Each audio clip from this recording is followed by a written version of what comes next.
Well, good morning. It's Wednesday. I think it's March the 8th, and we survived a pretty stormy night. No lightning, but we had lots of wind and lots of rain. It was kind of a difficult time to sleep, and it was really difficult to get our tent pitched. But here is our tent, and not a real good pitch, but we had some trouble. Tried to set it over here, but there was too much rock underneath the soil, and even here, you can see over on this corner there was a rock right there, and so I had to do a little creative tie out there. But overall, we survived the night. This is a knob that we're on up here, and if we weren't in a cloud, you could see for quite a distance. These are other campsites kind of around here, and the good thing is it's kind of windy right now still, and drizzling rain on and off. But there's my bear bag. That's the good news. The bear bag is still in place, so that gets hung up every night so that if those critters come looking for food, they don't get my bear bag. So we're going to see if we can get this down without any difficulties. Well, here we are inside of the tent on a rainy Wednesday morning, and it's raining too much, and so we decided we're going to cook in here. We're going to hang out in here until the weather calms down a little bit. So we're going to attempt to cook dinner underneath the vestibule here without burning anything, melting the tent, or tipping the water over. And everything is on a slope. Everything is on a slope. The campsite's on a slope. We sleep on a slope. And so one of the obstacles is to try to cook and keep the cook pot from tipping over. So we're going to make grits this morning. Thought you might want to watch.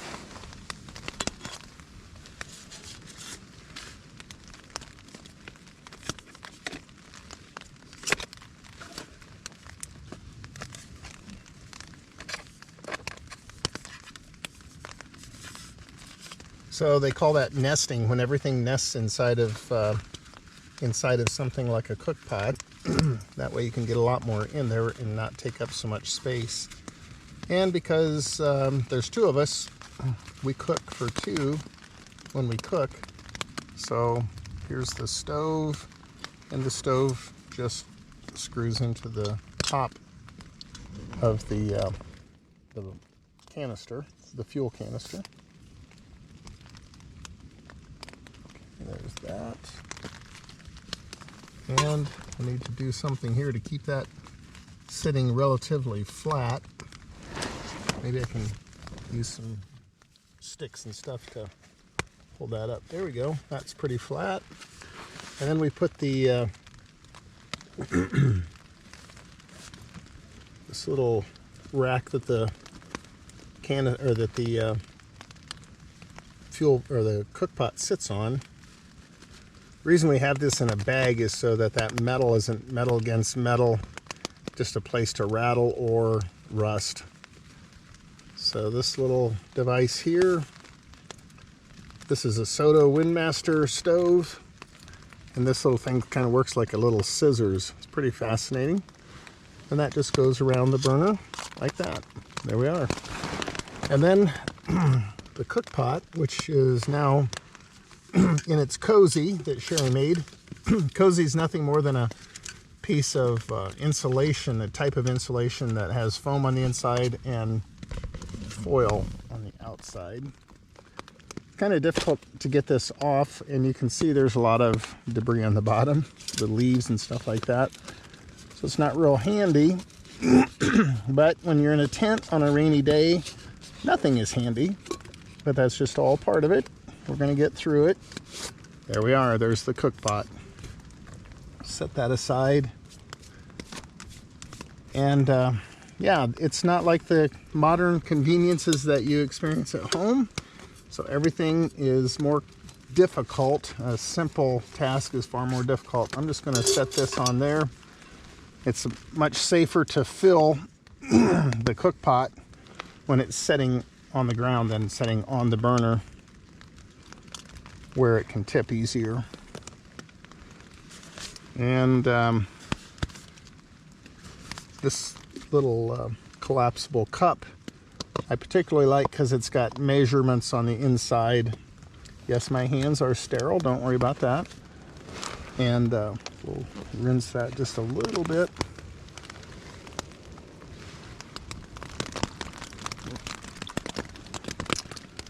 And we have 4 packages of grits. So Sherry, how much water do we need? 2 cups. 2 cups. Okay, so there's our water. Put that lid back on there. Put that in my water bottle holder. Set that aside. And we are ready for heat.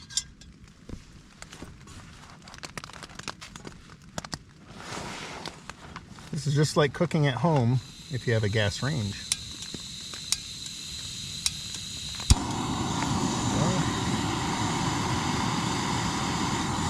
I just need to make sure I don't melt the tent here. And we'll let that water boil for a little, let it sit here until it comes to a boil. Okay. While that boils, I'll just kind of show you a little bit. You can see his side of the tent, that vegetable. And here he has an orange sleeping bag with black on the inside. Mine's chartreuse with purple. And then on my side of the vestibule is I have my raincoat hanging up in the trekking pole loop up there, trying to dry out up there. And then our packs sit here, we empty them, and there are my shoes. So that's how that is. And then Rick did put up a string here so that we can try to dry some things, hang some things up. Right now it's just difficult. And so then back here we have a little bit of head space, and this is where we keep a lot of our things. This is my personal ditty bag, our fanny packs, my journal, map, my knee pads, our Luco tape. We usually put on new Luco tape at night or in the morning. My poop bag, isn't that gross? Wet ones and hand sanitizer. And then this green bag here is kind of a first aid or a repair kit bag. It's got, I don't know if I can open it for you. It has our soap in there, biodegradable soap. I have some, can't think of the word, floss. And then I have a little needle in there if I need to do a repair job. And there's some like duct tape and stuff like that. So I think Rick's got the water boiling. We'll go back there to him. You have the water boiling. Voila. Oops, sorry, I about fell. So, It's steamy in here. yeah, makes a little bit of condensation inside the tent. So again, just being very careful with this before we end up spilling that boiling water on anything. We put it back in the cozy, and then we simply add we add some this is more than nutrition. It's more just for comfort, is real bacon bits. We like that in our grits. Oh, that little paper is to I think absorb moisture. That's not supposed to be in there. See how well it absorbs moisture in there. That we'll just put in the trash bag. And why do we have to put stuff in the trash bag, Sherry? Because what you take in, you take out. And what else? What? Why does it have to go in the bear bag? because it stinks. Yeah, it smells like food, right? Yeah. Okay. So put the grits in there, or the bacon bits, and then add the grits. Well, not quite like that. You can do it like that at home if you want to. I generally don't do that. And don't get anything on the sleeping bag. Oh. This is not typical way to cook, but that's the way we're doing it this morning, kind of by necessity.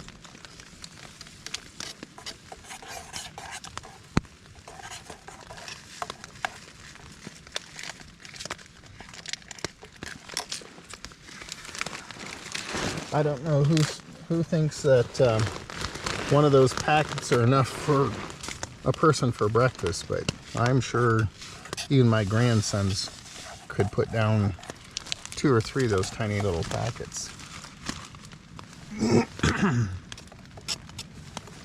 And I've got one more.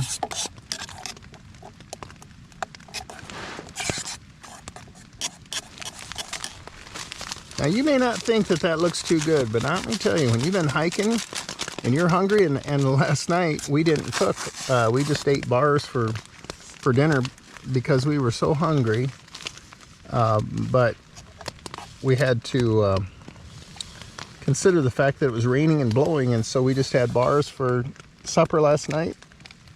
That's all we ate, and we went to bed kind of hungry, but I wasn't willing to go out and take the bear bag down and try to cook last night. And clean up afterwards. And we still need to walk probably 50 yards to get more water and filter water yet. So there's that. Now, yes, I washed my hands last night, so they're clean. All right. So now he puts the lid on and puts the cozy lid on top of that, and then we let it sit, and it will get nice and thick and cook. maybe about 5 minutes. Yeah, but let's show them what else we like to eat for kind of a comfort food. Okay, do you have it out? I do. I have it out right here. Everything is very snug in here. The tub of our tent is 54 inches wide and I think 7 foot long.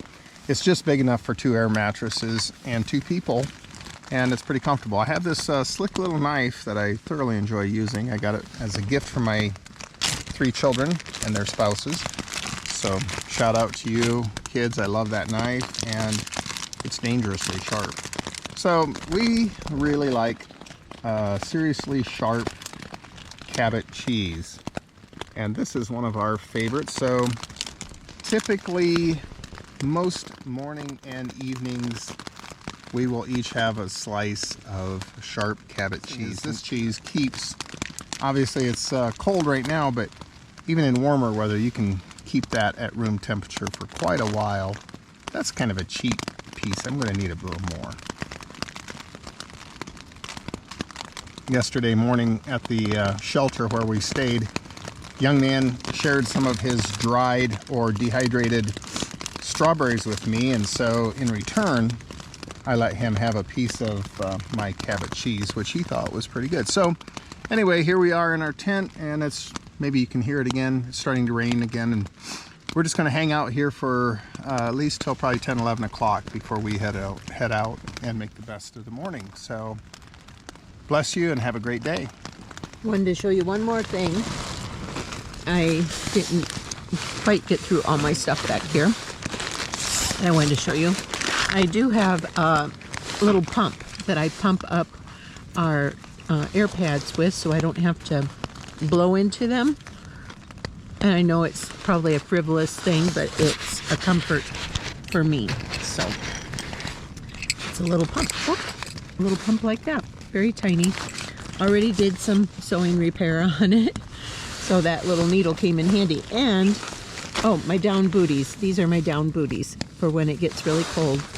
My daughter got those for me. And then first aid kit. So ibuprofen in there, tick remover, my Tiger Balm, some antiseptic, different things like that. So that is all the things we have up here. Our little home. So we will talk to you later.